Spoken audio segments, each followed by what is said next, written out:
کہ آفاق احمد کو آپ مختلف کیسوں میں گرفتار کر رہے ہیں اور جو بھی آواز اٹھاتا ہے اس کے خلاف ایف آئی آر کاٹ دیتے ہیں. وہ اے ٹی سی کی دہشت گردی کی آپ لگا دیتے ہیں. میں مکمل حمایت کرتا ہوں, مذمت کرتا ہوں, اور یہ ایم کیو کے اپنے بھائیوں سے کہتا ہوں, اپنے دوسرے بھائیوں سے کہتا ہوں, کراچی کے بیٹے بنو. کراچی کے بیٹے جب تک نہیں بنو گے, کراچی نے آپ کو عزت دی ہے, آپ کو 80 گز کے گھر سے آپ کو بنگلوں میں لے کر گیا ہے کراچی ہے, کیونکہ کراچی ایک ایسا شہر بن چکا ہے جو یہ کرپشن کا گڑھ بن چکا ہے. اور میں یہ کہوں گا کہ ابھی چند دن پہلے مرزا وہاب صاحب نے کہا کہ تمام پارکنگ پورے کراچی کے ختم کر دی گئی ہے, کوئی پیسے نہیں لے گا وہاں پہ. لیکن کل پھر انہوں نے کہا کہ نہیں, یہ وہ اس کی ڈیٹ بڑھا دی ہے. تو میں ان سے پوچھنا چاہتا ہوں کہ یار آپ لوگ کراچی کے ساتھ کیا کرنا چاہتے ہیں؟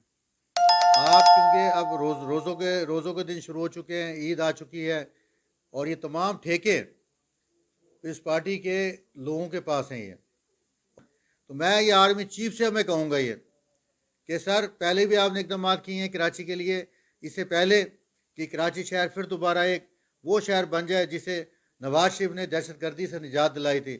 کراچی کی قربانی آپ کب تک لیتے رہیں گے؟ کراچی کی جو نا یہ شہر کی بدنما شہر کو بنا دیا گیا ہے نا, جو ایک بہت بڑا شہر تھا جہاں پر سڑکیں دھلتی تھیں, جہاں پر کوئی غریب جو نا پورے پاکستان سے غریب آتا تھا اور یہ غریب کا گھر کہا جاتا تھا. بات کرتے ہیں مریم نواز کی, اب بات کرتے ہیں شہباز شریف کی.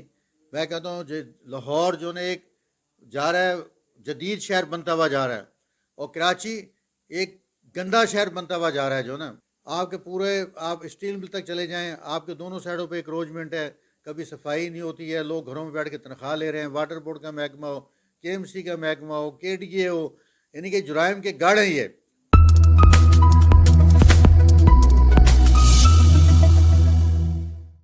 مرکزی صدر نواز شریف حمایت فورس اخلاق ہاشمی, سعید اخلاق ہاشمی, کراچی کے حوالے سے ہم پہلے بھی بات کرتے رہتے ہیں, اور آج پھر ایک ضرورت پڑی ہے کہ دوبارہ جو ہے نا وہ بات کی جائے, کیونکہ کراچی ایک ایسا شہر بن چکا ہے جو یہ کرپشن کا گڑھ بن چکا ہے, اور غریب جو شخص غریب لوگوں کے لیے یہ ایک موت اور زندگی بن چکا ہے جو نا یہ کراچی شہر. اور میں یہ کہوں گا کہ ابھی چند دن پہلے مرزا وہاب صاحب نے کہا کہ تمام پارکنگ پورے کراچی کے ختم کر دی گئی ہے, کوئی پیسے نہیں لے گا وہاں پہ. لیکن کل پھر انہوں نے کہا کہ نہیں, یہ وہ اس کی ڈیٹ بڑھا دی ہے. تو میں ان سے پوچھنا چاہتا ہوں کہ یار آپ لوگ کراچی کے ساتھ کیا کرنا چاہتے ہیں؟ آپ کیونکہ اب روزوں کے دن شروع ہو چکے ہیں, عید آ چکی ہے, اور یہ تمام ٹھیکے اس پارٹی کے لوگوں کے پاس ہیں یہ. اور اب پھر آپ نے عید کے اوپر جو نا یہ کرپشن کرنی ہے, فیس وصول کرنی ہے, اپنے لوگوں کو نوازنا ہے. کراچی کی قربانی آپ کب تک لیتے رہیں گے کراچی کی جو نا یہ ایک نیا جو نا یہ معاملہ. اور اب جب کہ مرزا وہاب صاحب ابھی ان کا وقت تھوڑا رہ چکا ہے. ایک اور میں بتاتا چلوں کہ گلستان جوہر میں پرسوں کی یہ 2 دن پہلے کی بات ہے, جب میں وہاں پہ گیا تو پورا جو ہے وہاں ٹھیلا ہے. آپ کو پتہ ہے گلستان جوہر کے اندر ایک بہت بڑا مافیا ہے جو فٹ پاتھ انہوں نے بیچے ہوئے ہیں. تمام بلوچستان سجی ہو یا جو ہے نا کو ہوٹلز ہوں. بڑا میں خوش ہوا کہ مرزا وہاب صاحب نے بڑا اچھا کارنامہ کیا ہے. لیکن کل جب میں وہاں دوبارہ پہنچا تو وہ دوبارہ پورا سسٹم, ٹھیلے والے, پورے ہوٹل والے, بلوچستان سجی والے, تمام اسی طرح پہلے کی طرح جو نا وہ وہاں پر موجود تھے. میں نے جب ان سے پوچھا تو ایک کنٹونمنٹ بورڈ کے کونسلر نے ہنس کے یہ کہا کہ ہاشمی صاحب پہلے ہم پیسہ بتا لیتے تھے یہاں سے, اب کے ایم سی والوں نے بھی اپنا جو نا حصہ ڈال دیا ہے اس میں, ان کے ساتھ معاملہ طے ہو چکے ہیں. تو میں یہ پوچھنا چاہتا ہوں, آپ پہلوان گوڑ چلے جائیں تو جیسے ایئرپورٹ سے آپ باہر نکلیں گے تو فش والے گورنمنٹ کی زمین کے اوپر بیٹھے ہوئے اپنے یہ کرسیاں لگا کے بیٹھے ہوئے کما رہے ہیں. پورا فٹ پاتھ آپ نے بیچ دیا ہے پہلوان گوڑ کا.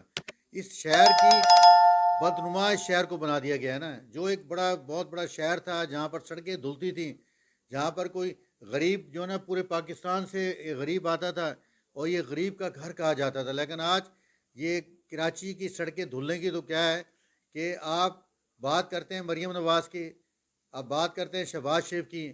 میں کہتا ہوں لاہور جو نا ایک جا رہا ہے جدید شہر بنتا ہوا جا رہا ہے, اور کراچی ایک گندا شہر بنتا ہوا جا رہا ہے جو نا. آپ کی سڑکوں پہ صفائی نہیں ہوتی ہے، دھلائی تو ہوگی کیا؟ آپ ابھی تک جو نا کراچی کے اندر شارع فیصل کو اکروچمنٹ سے پاک نہیں کر سکے ہیں۔ آپ کے پورے آپ اسٹیل مل تک چلے جائیں، آپ کے دونوں سائڈوں پہ اکروچمنٹ ہے، کبھی صفائی نہیں ہوتی ہے، لوگ گھروں میں بیٹھ کے تنخواہ لے رہے ہیں، واٹر بورڈ کا محکمہ ہو، کے ایم سی کا محکمہ ہو، کے ڈی اے ہو، یعنی کہ جرائم کے گڑھ ہیں یہ، آپ ان کے اوپر کوئی کنٹرول نہیں حاصل کر سکے جو نا۔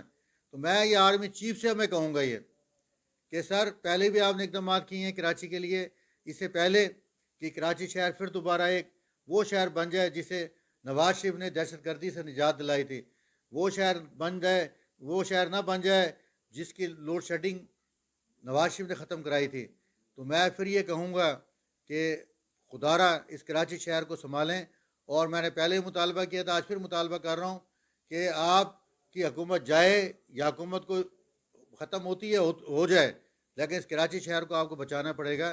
اور اس کی تازہ مثال یہ ہے کہ آفاق احمد کو آپ مختلف کیسوں میں گرفتار کر رہے ہیں، اور جو بھی آواز اٹھاتا ہے اس کے خلاف ایف آئی آر کاٹ دیتے ہیں، وہ اے ٹی سی کی دہشت گردی کی آپ لگا دیتے ہیں۔ میں مکمل حمایت کرتا ہوں، مذمت کرتا ہوں، اور یہ ایم کیوں کہ اپنے بھائیوں سے کہتا ہوں، اپنے دوسرے بھائیوں سے کہتا ہوں، کراچی کے بیٹے بنو، کراچی کے بیٹے جب تک نہیں بنو گے، کراچی نے آپ کو عزت دی ہے، آپ کو 80 گز کے گھر سے آپ کو بنگلوں میں لے کر گیا ہے کراچی ہے۔ آج پورے پاکستان سے جو لوگ آئے ہوئے ہیں یہاں پر، جب وہ اپنے گاؤں سے چلتے تھے تو پیدل چل کر کراچی آتے تھے، آج بڑی بڑی کوٹھیوں کے اندر بیٹھے ہوئے ہیں، بڑی بڑی گاڑیاں استعمال کر رہے ہیں۔ تو آج کراچی کے بیٹے تو بنو، اس کے ساتھ ماں والا کردار، ماں بناؤ کراچی کو۔ جب جس طرح اپنی ماں کی آپ عزت کرتے ہیں، اگر جس دن آپ نے کراچی کی عزت کرنا شروع کر دی تو انشاءاللہ یہ کراچی شہر پھر دوبارہ ایک وہی شہر بن جائے گا کہ جہاں سڑکیں بھی دھلیں گی، اور جہاں پر یہ کے الیکٹرک جیسے بدماش ادارے ختم ہوں گے، جہاں کے ڈی اے اور کے ایم سی واٹر بورڈ جیسے بدماش ادارے ختم ہوں گے، اور یہاں پر وہ لوگ جو آج تنخواہیں گھروں پر لے کر بیٹھ رہے ہیں انہیں گریوان سے پکڑ کر ان کے دفتروں میں لانا پڑے گا، ورنہ یہ کراچی شہر برباد ہو جائے گا۔ اور اس کے بربادی کی ذمہ داری صرف اور صرف پیپلز پارٹی پر ہوگی۔ آج میں پھر کراچی کے بارے میں کہوں گا، ایک طرف لاہور میں جو نا بات ہو رہی ہے انڈر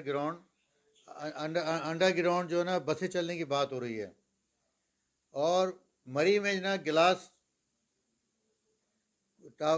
یعنی کہ ٹرین چلنے کی بات ہو رہی ہے، اور ہمارے یہاں چنگ چو کے اوپر اور پرانی بسیں، میرے سے پیدا ہونے والی بسیں بھی چل رہی ہیں یہاں پہ، جن کا نہ کوئی روٹ ہے، جہاں ان کے شیشے ہوتے ہیں، نہ ان کی کھڑکیاں ہوتی ہیں، ڈرائیور افغانی ہیں وہاں پر، آپ کسی کا بھی لائسنس چیک کر لیں، اور وہ آتے ہیں چپ کر کے مٹھی کے اندر 50-100 روپے دیتے ہیں اور آگے بڑھ جاتے ہیں۔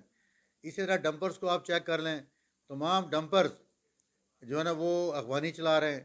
اس کے بعد ملیر کینٹ والا جو ہم جسے جنا ایونیو کہتے ہیں، یہ ساری ٹریفک جانی چاہیے گلشن حدیث سے، تیسری حکومت ہے، چوتھی حکومت ہے، لیکن آج تک وہ پل نہیں بنا سکے ہیں، اور ساری ٹریفک کو، بڑی ٹریفک کو کنورٹ کر دیا جنا ایونیو پہ، اور شہر کے اندر کنورٹ کر دیا۔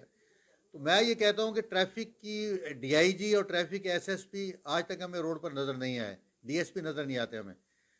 ہزاروں کی تعداد میں پیسہ لے کر جہاں یہاں بھرتی کیے گئے ہیں ان ٹرین اور جعلی صنعتوں والے لوگ ٹریفک کے اندر بھرتی کیے گئے ہیں، جو صبح سے شام تک، اور کروڑوں روپے کی جو رشوت ہے وہ ڈی آئی جی سے ہوتی ہوئی نیچے تک آتی ہے۔ اس لیے یہ لوگ نہ ڈمپر پہ ہاتھ ڈالتے ہیں، نہ مزدور پہ ہاتھ ڈالتے ہیں، اور نہ ہی قانون پہ عمل درآمد کرانے دیتے ہیں۔ میں یہ کہتا ہوں 8 کا روٹ ہو یا 20 کا روٹ ہو، وہ جو بسیں چل رہی ہیں، تو میں شرجیت میمن صاحب سے پوچھتا ہوں کہ آپ اپنے اے سی کمرے سے نکلیں، تھوڑا سا روڈوں پر آئیں۔ آپ کی بسیں بھی کم ہوتی جا رہی ہیں، جو آپ نے یہاں الیکٹرانک بسیں چلائی تھیں وہ بھی کم ہوتی جا رہی ہیں۔ وہ بھی سنا ہے کہ وہ جب جاتی ہیں اپنی گوداموں میں، تو وہ بھی سنا ہے کہ اس کے بھی پارٹس جو ہیں وہ چوری ہونے شروع ہو چکے ہیں۔ تو میں کہتا ہوں کہ ایسا قانون کیوں نہیں آپ نافذ کرتے کہ جہاں کوئی بس کی کوئی ایک پارٹ چوری نہ کر سکے، پنجاب والا قانون نافذ کریں۔ پنجاب میں بھی یہی انسان ہے، موٹر وے کے اوپر بھی یہی انسان ہے جو کنٹرول کر کے جنہوں نے دکھایا ہے۔ تو یہ ساری چیزیں جو نا آپ کیوں نہیں کر سکتے؟ آپ کیونکہ آپ کرنا نہیں چاہتے، آپ رشوت کا بازار گرم رکھنا چاہتے ہیں۔ آپ کے لوگ، آپ ایس ایچ او کو لگاتے ہیں تو آپ اس سے کروڑوں روپے لے کے لگاتے ہیں، آپ ایس ایس پی کو لگاتے ہیں کروڑوں روپے لیتے ہیں، آپ ڈی سی کو لگاتے ہیں کروڑوں روپے لیتے ہیں آپ۔ اس وجہ سے وہ جب وہ آتا ہے تو پیسہ اپنا پہلے پورا کرتا ہے، اس کے بعد وہ عوام کی طرف، پھر بھی عوام کی طرف نہیں دیکھتا۔ تو میں یہ کہوں گا کہ یہ کراچی شہر جرائم کا گڑھ بنتا جا رہا ہے، مافیا کا گڑھ بنتا جا رہا ہے۔ تو یہاں پر ایسا نہ ہو کہ یہ کراچی کے عوام نکلے بغیر لیڈر کے، اور جب بغیر لیڈر کے کوئی عوام نکلتی ہے تو پھر آپ کو پتہ ہے کہ ایوب خان کی طرح وہ سیٹوں سے لوگوں کو پکڑ کے جو نا باہر نکال دیتی ہے جو نا۔ سیاسی پوائنٹ کو سبسکرائب کیجئے اور لائک کیجئے اور گھنٹی بجانا نہ بھولیے تاکہ آپ کو ہماری نئی ویڈیوز کا نوٹیفیکیشن ملتا رہے۔